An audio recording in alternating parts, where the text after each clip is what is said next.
Ano? Malakas ba yung hakbang yung natututulan lang naman?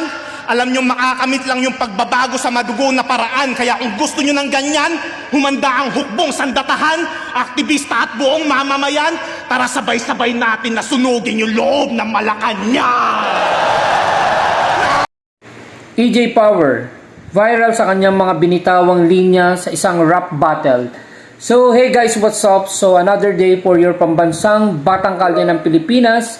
And yun nga, so this is about dun sa binitawang linya ni EJ Power. So naintriga talaga ako sa kanyang mga salita. At kaya ang ginawa ko is tinignan natin kung ano yung video na sinabi niya.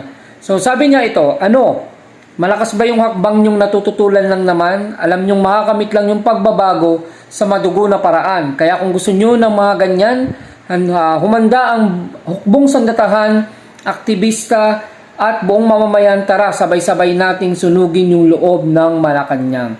Well, grabe, sobrang bigat nung binitawan ni EJ Power na yan. And then of course, yung crowd ay na-appreciate naman siya ng crowd. So,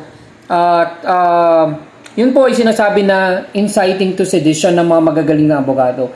Well, basahin natin yung inciting to sedition kasi I'm not a lawyer, pero interesado po akong malaman kung ano yung mga talagang pumapaloob dito sa inciting to sedition. So, basahin natin. Ito yung definition niya. Inciting to sedition is a crime under Philippine law under Article 142 on the revised penal code involving public encouragement via speeches, writings, or emblems to defy the government, violate laws, or obstruct public officials without directly participating in the sedition itself. It includes spreading scurrilous libels against the government. So, yan. So, sabi nga dito, ay hindi man ikaw yung gumawa, pero yung na-involve ka sa pag-udyok or pag-alsa, na pag-udyok sa pag-alsa ng mamamayan, ay isang crime. So, sinasabi dito po na public encouragement.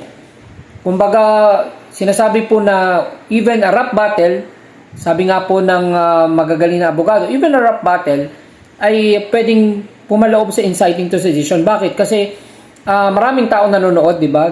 At publicly, kumbaga binibitawan mo yung mga linyahan na yon, tapos kumbaga nai-imagine ng ibang tao, oo nga no, bakit ganun? So parang ang dating kasi the mere the fact na ikaw ay nag-encourage para mag-aklas ang mga tao at mga mamamayan, lalo na ngayong mga panahon na to na magulo ang ating government, nangyayari is parang isa tayo sa mga nagiging reason para pagbagahin yung mga damdamin ng mga tao para mag-aklas sa gobyerno. At yan po ay hindi tama. Yes, meron po tayong freedom of speech. At sabi nga sa freedom of speech in the Philippines is a fundamental right guaranteed by Article 3, Section 4 of the 1987 Constitution, which prohibits a law abridging freedom of speech, expression, the press, or the right to peacefully assembly or peaceably assemble.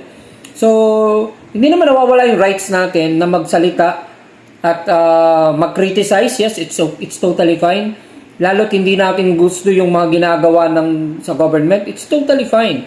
Pero yung mag-uudyok tayo sa mamamayan para mag-aklas, yan po ay krimen. At yan po ay higit sa lahat parang hindi makakatulong sa mga mamamayan. Bakit? Kung gusto po kasi natin ng accountability sa government, daanin natin sa maayos na paraan. Yun lang naman po. Hindi po pinagbabawalan mag-criticize at magbigay ng sariling opinion. Pero para sa akin po kasi, kung disappointed po kayo sa nangyayari sa government natin, then ayusin lang po natin yung salita. So hindi naman natin kailangan magmura, hindi natin kailangan maggawa ng fake news, hindi natin kailangan magbitaw ng mga salita na mag-uudyok sa mga tao, lalo ngayon sa panahon ngayon ng mga tao ay sobrang affected. Pag politika yung pinag-uusapan, sobrang affected. And to the point na nag-aaway-away na nga sa social media, even nga sa personal, nag-aaway-away. Dahil sa magkakaiba naman talaga ng political will at saka yung mga opinion. So magrespetuhan lang at the same time, wag po natin masyadong seryosohin ng politics. Hayaan po natin yung mga politiko na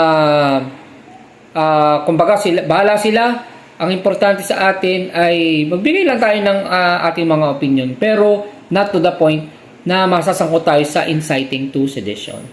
So, yun lang muna for today's video. Maraming salamat sa panonood at pagtangkilik sa aking page. Ito po again ang inyong pambansang Batang Kalye ng Pilipinas. Happy Monday sa lahat. Bye for now.